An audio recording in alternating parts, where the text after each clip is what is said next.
Oh, good morning, God. Good morning. I am live here at Buddhas and Butterflies. I'm trying to actually find the light. It seems like the light don't want to find me or something. I don't know what's going on. So I'm trying to actually find the light. That's a little bit better. That's trying to just get myself together. God morning, Danielle Anderson's in the building. This is Leanne, aka Lola, which is an acronym that stands for Laugh of Always. And this is Buddhas and Butterflies. I'm your goddess guide to deep inner wisdom and deep soul transformation, and that's the Buddha and the butterfly. Okay, welcome. Today is 6 steps to, I think it's manifestation, to manifest an abundant life. 6 steps to manifest an abundant life. 2 million in the chat. How was launch day? Launch day for my studio. Launch day was amazing. Let's just say that. Everything went well, and I am exhausted. So, but it's okay. I want to stop that mantra and just say that I am abundantly full of energy, ready to go and ready to manifest and ready to keep up the good work and keep up the good momentum because we have such great momentum that we've cultivated. So I want to keep that going. My table's all lopsided. Okay, well, we'll keep that. So wonderful. 3 million in the chat. 1 million like. Nope. Let me see. Can I like it? No. Dang it. Hit the like buttons. Jennifer, I was just thinking of you. Good morning, Ladybug. How are you doing? So funny. I was just talking about you yesterday. So you must have heard that I was saying good things about you. 2 million in the 2 million chats, 4 million in the chat, 2 million likes. Today we're talking about 6 steps to manifesting an abundant life.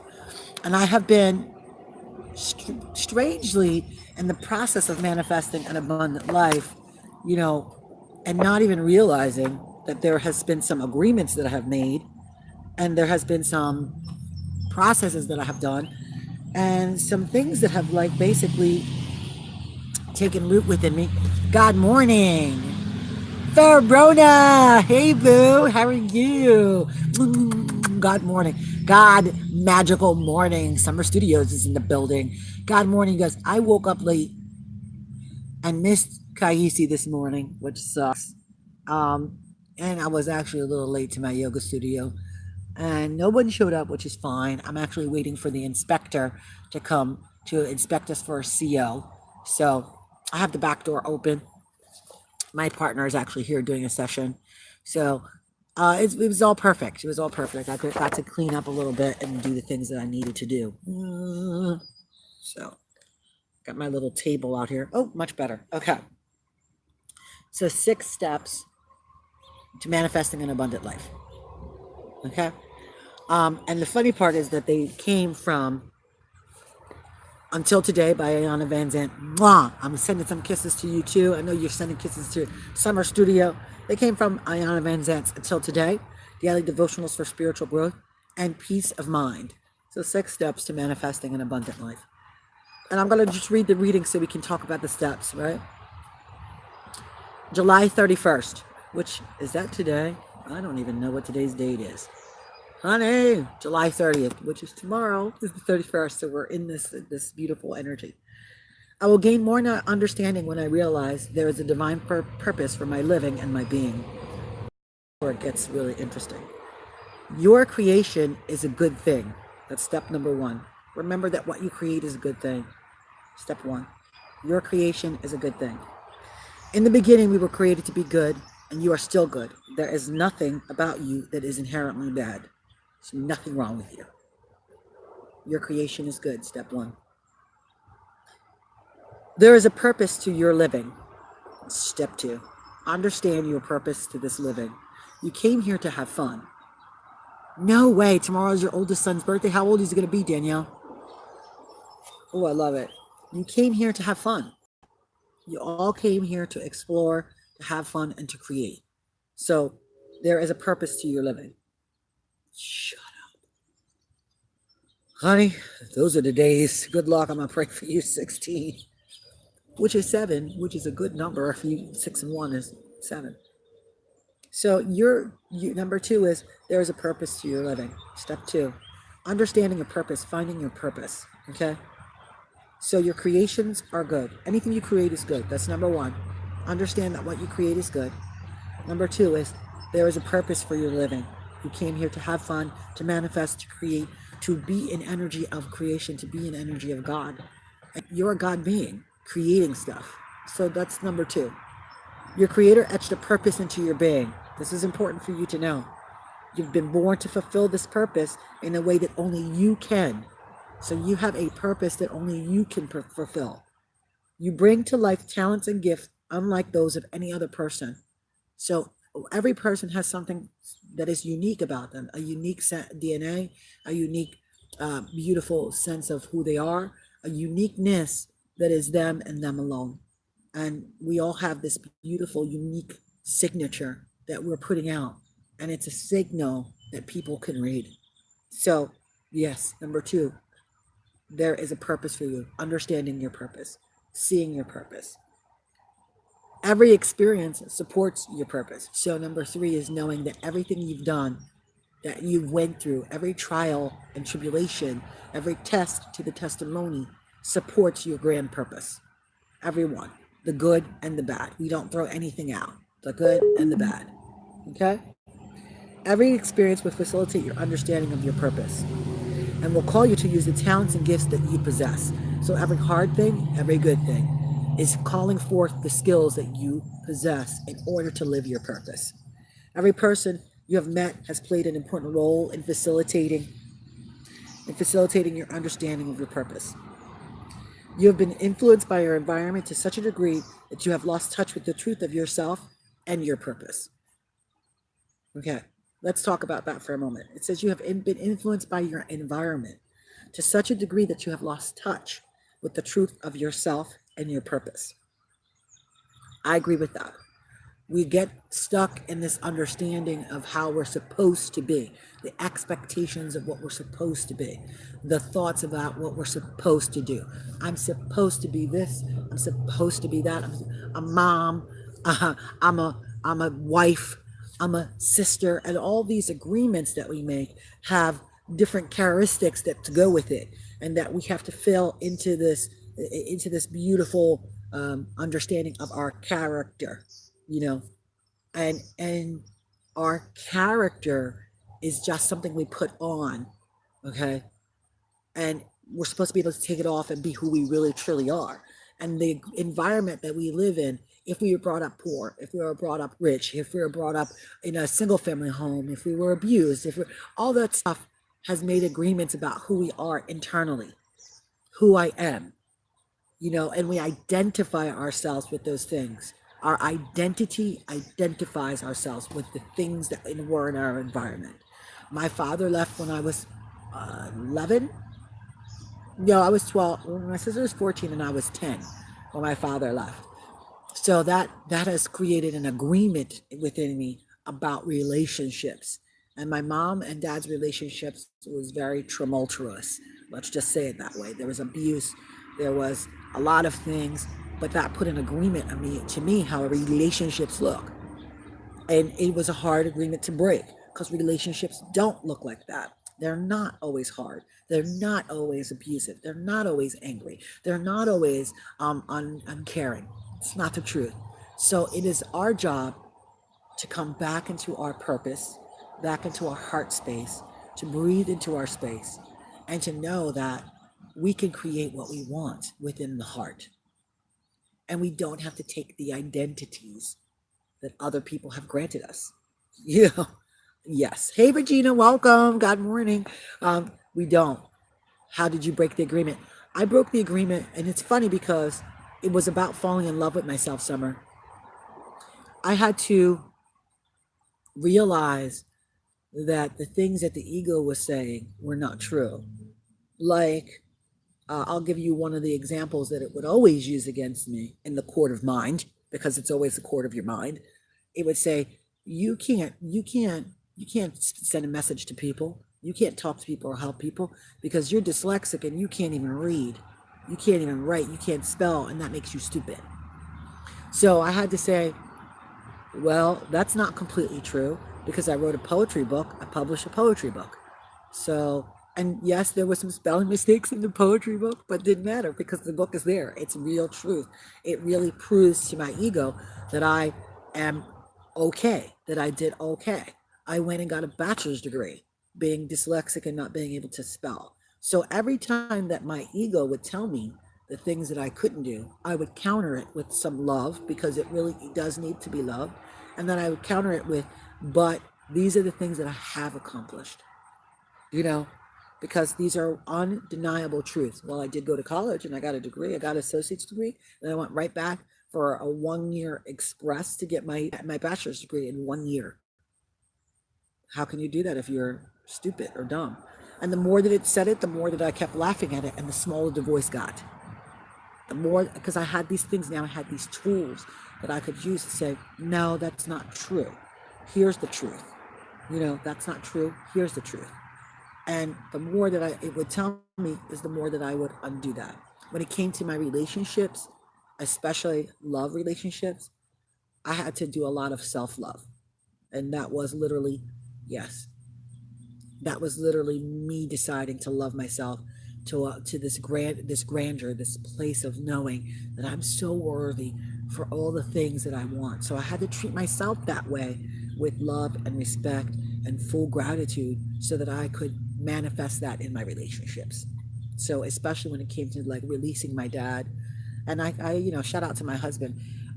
Every woman marries their father in some way, either a good version or the exact version. This is just my belief.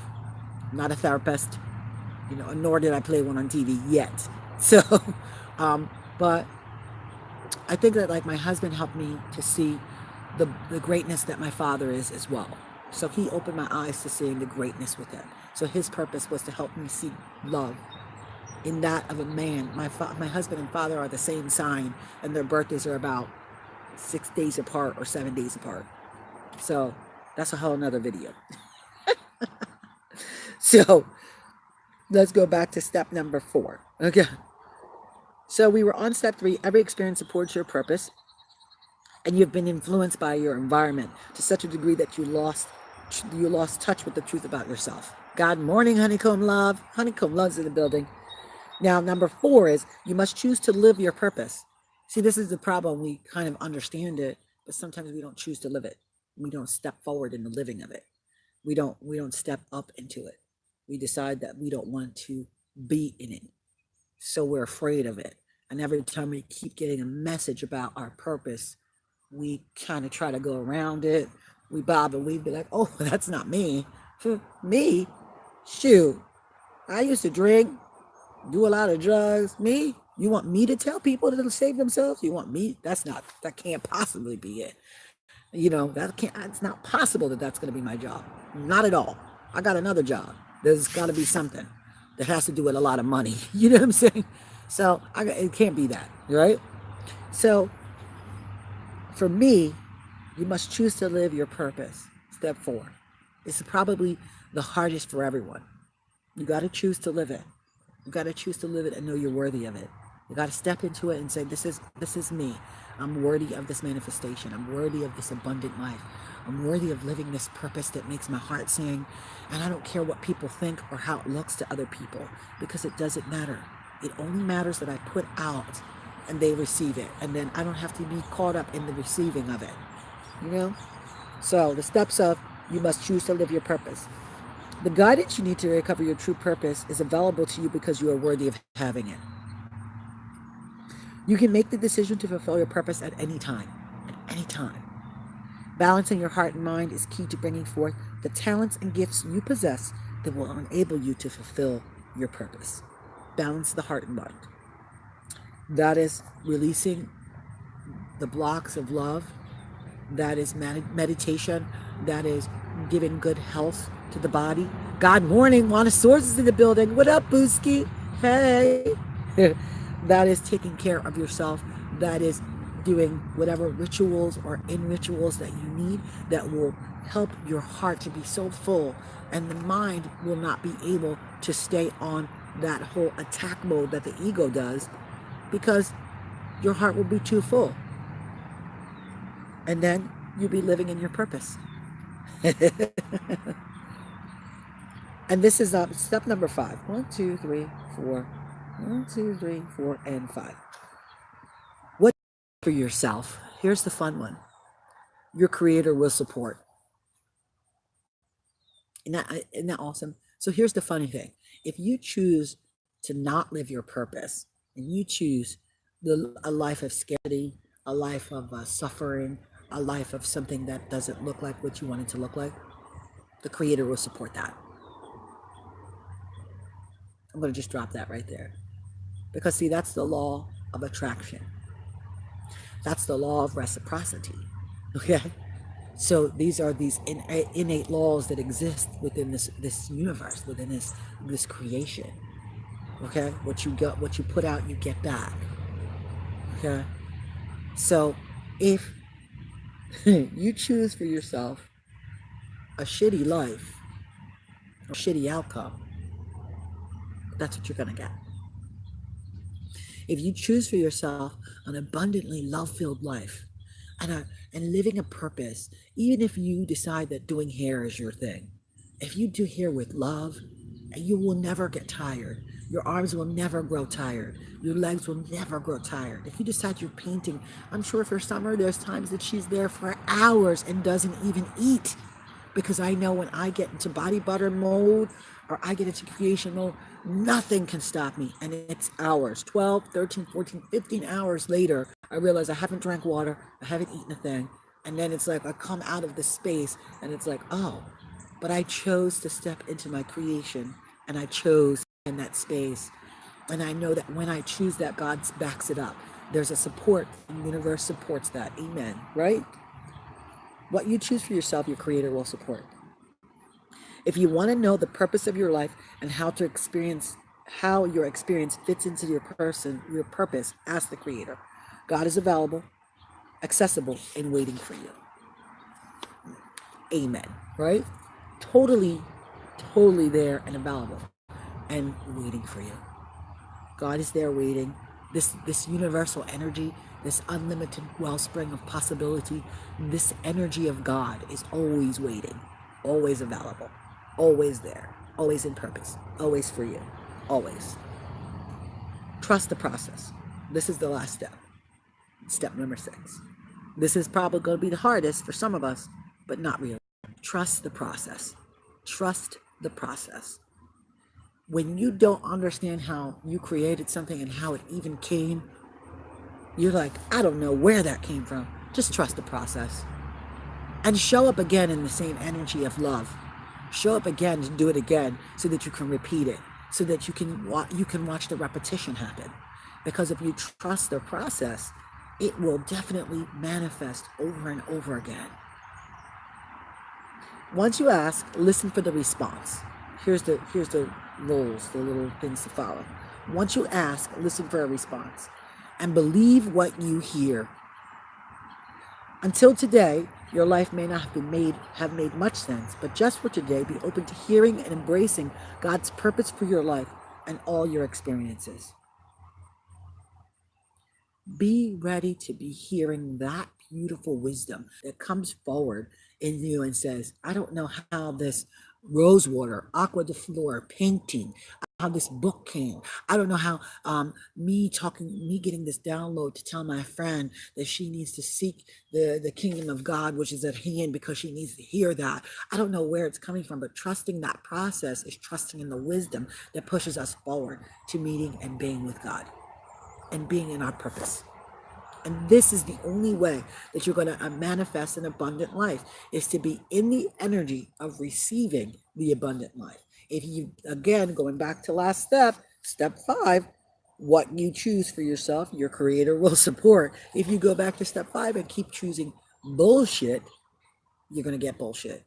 But if you trust the process and you decide, I'm going to choose love today, I'm going to choose abundance today, I'm going to choose joy today, that's what you get. Abundance, love, and joy. And that love and joy and happiness, and that is really how the abundance gets put into the spiritual bank account, that you can go in and cash it out and build a yoga studio with $30 in your pocket.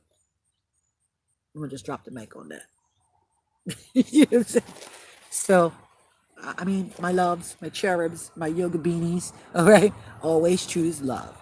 Okay? My little rockers and rockettes, it really is.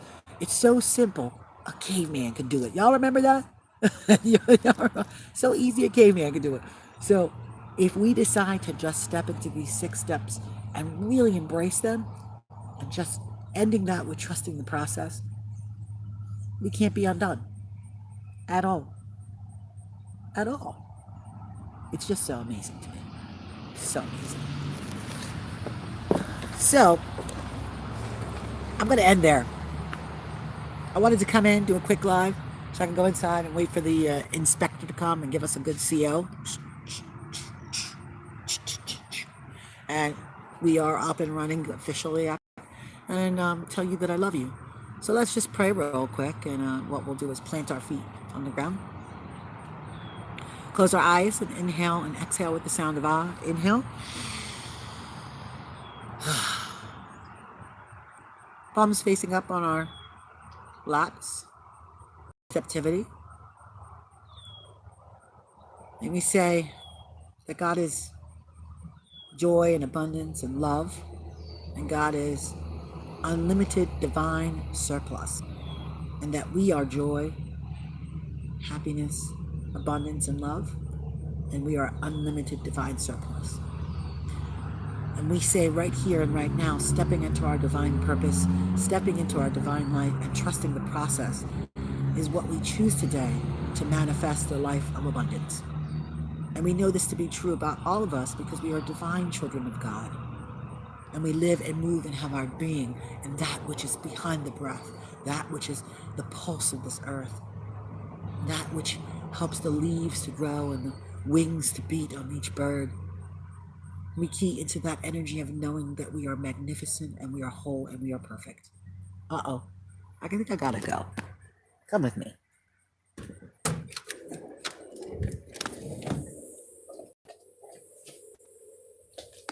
Hold on.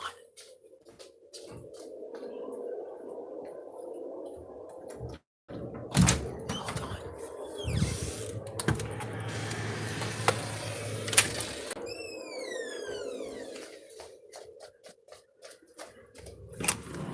I thought I heard the inspector. Sorry, guys. I heard a male voice, but maybe that was Jesus. And that we are just perfect. And that this whole experience is perfect. And that we are standing in this perfection. And that we are filled up with our life purpose and happy and joyfully taking that purpose out into the world and giving that purpose and being the light that we wish to see, being the joy that we wish to receive, being the happiness that we wish to give, and living this abundantly filled life with happiness, with joy, with ease, with prosperity, with money, with currency, with everything that we need coming easily and effortlessly. We are trusting the process of being filled up to overflowing so that we may serve all that come our way from the overflow.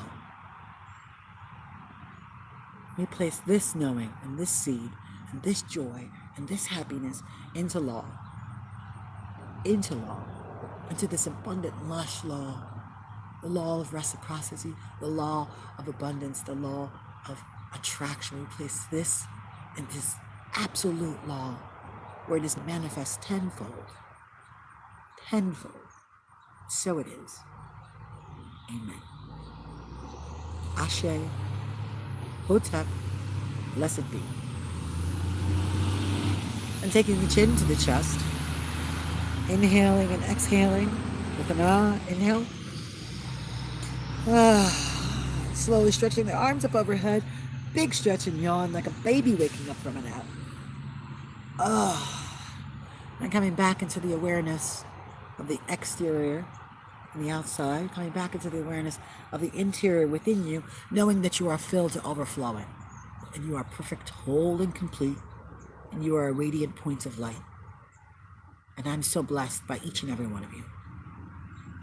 This is your girl, Leanne, aka Lola. Laugh off and love always is an acronym I try to live by.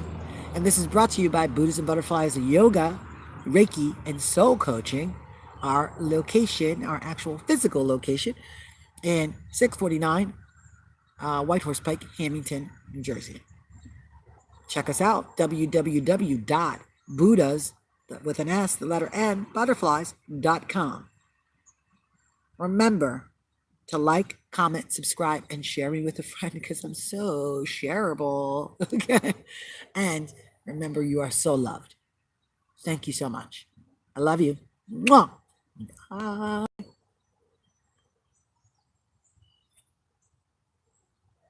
Thanks, Danielle. I saw that. I'm proud of you too. 25 minutes. I'm trying to get in. Thank you, Jennifer. I love you. Tell your mom I love her. Amen. Amen. Honeycomb love. You are the bomb.com. Okay. Love you guys. Wednesday. Next live is Wednesday morning. We will be right here at the same place and same time. Love you guys. Bye.